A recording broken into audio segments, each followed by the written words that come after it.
เฮาเฮ็ดบุญเนี่ยเฮ็ดบุญให้เจ้าของได้แต่ทั่วไปว่าเฮ็ดบุญเพื่อ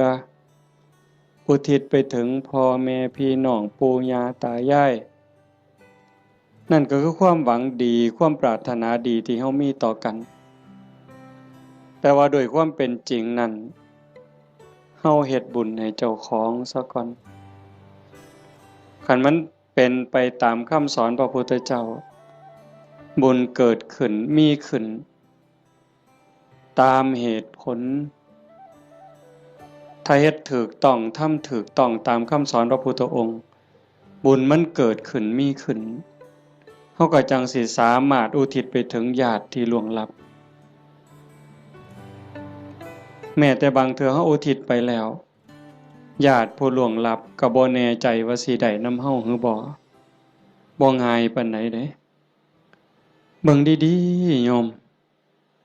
ชีวิตเนี่ยเป็นของอัศจรรย์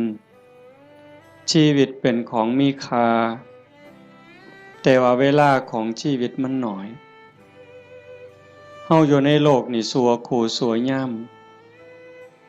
โลกบ่แม่นของเฮาเด้คันเฮาบ่เข้าใจในคำสอนของพระพุทธเจ้าบ่พิจารณาตามความเป็นจริง